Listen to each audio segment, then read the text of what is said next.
Side there once again, and it really got past Ruttman one more time, but he couldn't sustain it out there on the outside.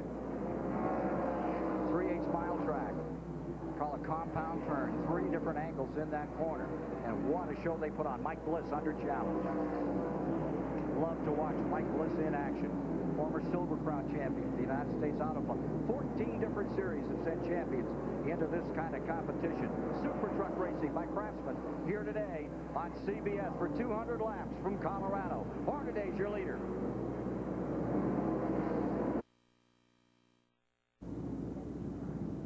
Under caution, spin in lap 25. Woolrich, new runner in the truck series, loops it in turn 4. Report is that he was by himself, just got in there a little hot, and away it went out from underneath him. 3,400 pounds of super truck, 650 horsepower, and as they were saying, you've got to be so gentle on the throttle. Keep that power going to the ground, not just spin it. There's the running order. Hornaday leading, and as they line up, right behind him, Sprague. Jack Sprague in second place, Butch Miller now in third place. We had a tremendous battle going on from fourth on back through the field. The front trucks had pulled away a little bit, but Sedgwick was right there with the first 3, and then you had Corelli and Portengay and Skinner and all of those really doing battle back through the field. Still are 21 trucks in the lead lap. Working lap 27 under caution. Yellow laps are counting. Lap cars, lap trucks coming up on the inside. Those 21 that are in the lead lap on the outside. And here's Mike Joy. Ken, heat is going to be a factor in more ways than one. The track temperature right now, 130 degrees, much hotter than when they practice. That'll change the handling. Joe Ruttman says his water temperature's up to 250 and the oil up to 260. So you'll see a lot of tape coming off the noses of these trucks at halftime, I think. We'll see what happens. You know, the temperature outside is not that bad, the ambient temperature, but wow, out there on the track, things heating up. Well, with the sun shining down on the asphalt, it gets very hot, no question about it. And of course, the heat of the engines and tires and everything else. And we're ready to go racing again. Green flag waves. Completing lap 28, working lap 29. We're back under green. First caution of the day after truck number 10 spun in turn 4. Of course, that was Dennis Woolrich. Leaders breaking away. Skinner making a charge to come up and find the front runners, and he's got him. Out moves Butch Miller in the 98, a little high, going into turn number 1 and trying to take advantage of it. Here's the 75. Sedgwick gets to the inside. Skinner right behind him, followed by Ruttman. So let me go over the front of the field for you as we get down to 30 laps. You have Hornaday up in front, Sprague in second. Miller is third. Billy Sedgwick is fourth. Then comes Skinner in fifth. In that 6th spot is Ruttman. Then Corelli is about 4 car lengths back in 7th. Nice easy roll on this one. They're off to a nice start this afternoon. Denver, Colorado is where the action is. The super trucks are back on CBS.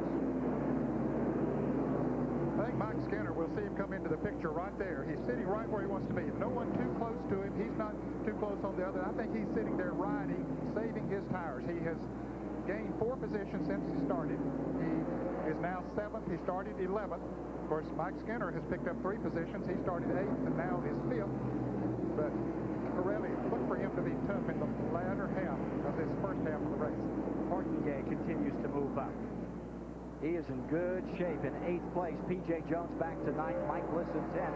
And Legacy is now 11th with Resendez 12th. Here's Mike Joy.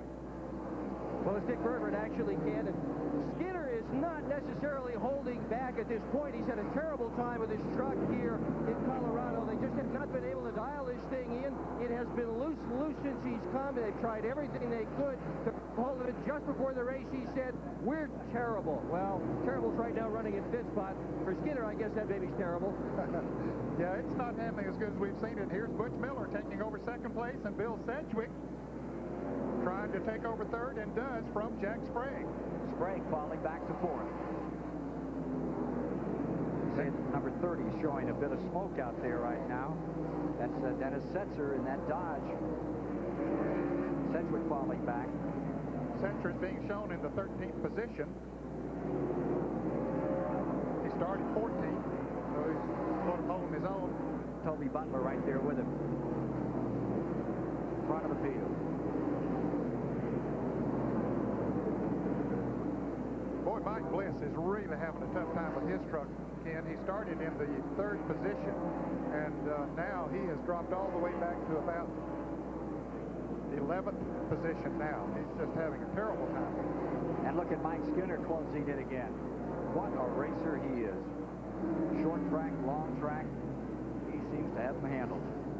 Here comes Ruttman with him, and he's about to climb up over the tailgate. How about Ruttman here making that move, climbing up through under Jack Sprague with Skinner right in front of him, taking a spot. And Corelli comes right along with him as well. So Corelli moves into the 6th position now. So it's Hornaday, Miller, Sedgwick in 3rd, 4th is Skinner, 5th is Ruttman, 6th is Corelli, and Sprague has fallen back to 7th. Caution is out for the 2nd time. John Nemechek has spun coming off of 10-4, turn 4. I don't think he hit anything again. In fact, he blends right back into the traffic. Wants to try to get back out in front of the leaders coming around. At lap 41. Nemechek spinning in turn 4. Here's Mike. And again, like the Woldridge spin, I think this is a symptom of a driver who's burning up that right rear tire. When the truck is handling loose, he comes off the corner and applies the power, and unless he's got that egg under his foot, like Dick said, the truck will break traction and just come all the way around. That's just what happened to Nemechek. Nobody made contact with him. The truck just went around. And unfortunately, he lost a lap. He tried to get back out in front of the leaders, but apparently did not. So caution is out for the 2nd time. We'll return to the Colorado National Speedway after this message and a word from your local station. Here in Colorado, at Colorado National, coming around to complete the 46th lap. They'll go to green. As they come down, Hornaday will be in front, Miller in 2nd, Sedgwick 3rd, Skinner is 4th, Ruttman 5th, Corelli 6th, Jack Sprague in 7th, Portingay in 8th, P.J. Jones in 9th, Legacy is 10th, Resendez 11th, Dennis Sensor back in 12th, and we have a green. Well, you can see how quickly they're trying to get back to the low side of the racetrack. I would have thought by this time, Ken, that we would see them. It's on car number 34 coming out through the infield here, but apparently no. Ray Daniels out of Colorado Springs. He was a former track champion here and 2-time champion up in Colorado Springs. Had a little, I think he's okay to keep running. Yeah, he's trying to get back out into the flow of the traffic. He almost lost it coming off of turn 2 over there and just headed down towards the infield. Now I think he'll take it to the pits. There's 2nd place. Butch Miller hanging right in there. 3-way battle for the point lead among these trucks. And the 75 hanging tough since the outset. From Acton, California, Billy Sedgwick. See Skinner climbing in here in 4th. 50 laps now complete. About halfway home of the 1st segment. Bill Sedgwick in car number 75 having a great run. He has some experience on this racetrack. Boy, that Spears truck has looked strong from the outset here today. The Spears Motor Chevrolet. Started 5th, now running 3rd.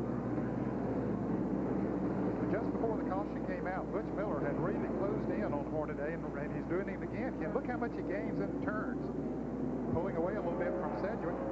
So he has that truck hooked up, getting good traction off the turn. That's sort of a mark of Butch Miller. Look at him come off the turn. That's a mark of a good handling truck.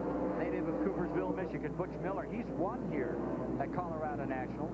Came out here last year with the ASA series and won on this track, and their only performance on this 3/8 mile.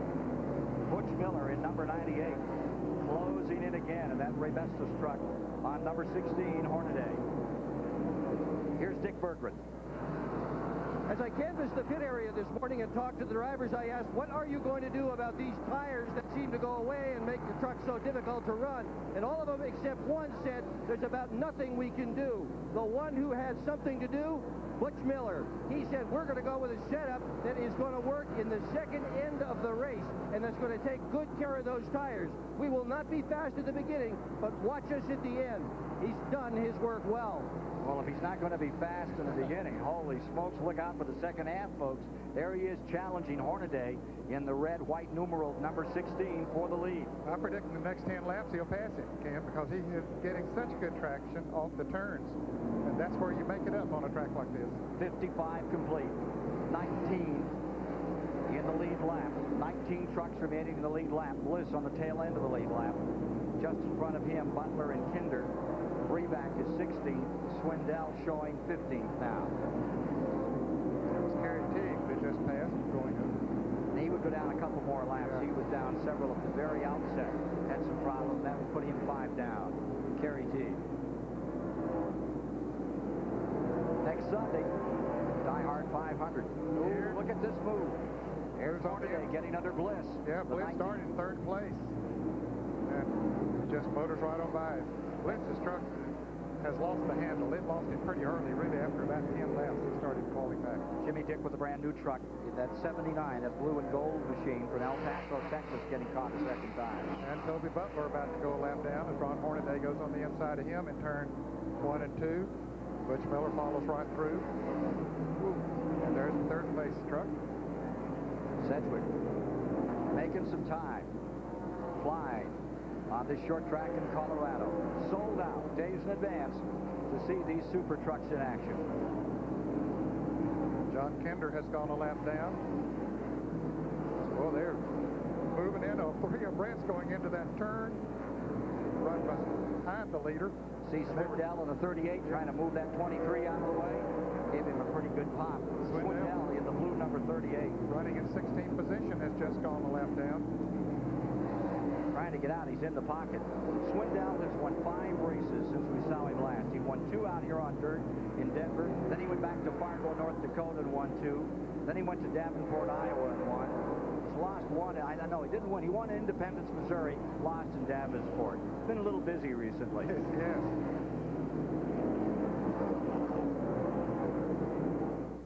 Now, there's a brand new motor oil made to handle the... John Kinder's car coming in on fire. The Strott Ford, youngest driver in super trucks, 20 years of age. Eased it off the track. No caution on this. And here's how it happened. Give you this view from Joe Ruttman's truck, riding the cab with Joe Ruttman. It was about to get a little bit. You see the fire coming out from under the right front wheel there, Ken. Apparently an oil line broke or something in the engine department, caused a lot of fire. He came on around, was able to get it into the pits, which are off of turn 2 and on the backstretch. But you can see it's burned a lot of the paint off the truck. Ninth start for Kinder. There's your leader. Yeah, and you know, I said I'd predict that he'd get past about 10 laps. Yeah. I think I made him mad. He must have heard me. He has driven away from the field, putting a lap on Dennis Setzer there right now, and Setzer is running in the 13th position.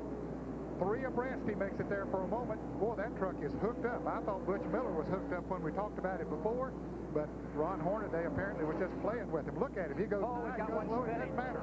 Going all the way around down in turn number 1 is Scott Legacy, the St. Augustine, Florida racer who was in 7th position, loops it. Yellow comes out. He's back underway. Yeah, he had moved all the way up to 7th. He was really coming up through the field, Ken. I think it again underlines what Mike was talking about earlier. Got in there, in just a minute he tried to hit that throttle to lift that car out of the hole and come out of turn number 2, started to put it down. It went away on him. Here's Mike Joy. Well, Harry Lewin, the crew chief, confirmed it was an oil line that let go, abraded, and caused that fire in John Kinder's truck. John's okay, but did you have any warning of that? No, I looked down, there was a fire down there, and tried to blend into the line as much as I could and try to get up top. It's just a shame. We've been trying to run good here and trying to attract a major sponsor, and it's a tough luck, tough way to end the 14 trucks day. Well, he drove right out here to the fire trucks. That's the good news. And that truck can be saved, and you're okay. But now, what's the track like out there? How loose is it? It's pretty loose out there. The track surface is really hot. There's a lot of slipping and sliding going on right now, and it's pretty warm out there. So you'll see some exciting racing. But get a glass of water here. But it is a little loose out there. They'll be making some adjustments, I'm sure, to get the trucks handling a little bit better. Okay, sorry to see you out of it. Ken? Thanks, Mike. We're checking back here as we're under this 3rd caution of the day. It came out. Yellow came out on lap 71. We're working the 73rd lap. Let's take a look at what happened from Dennis Setzer's viewpoint. Here's what happened to Scott Legacy. You can see there's a lot of smoke up in front of it. Legacy already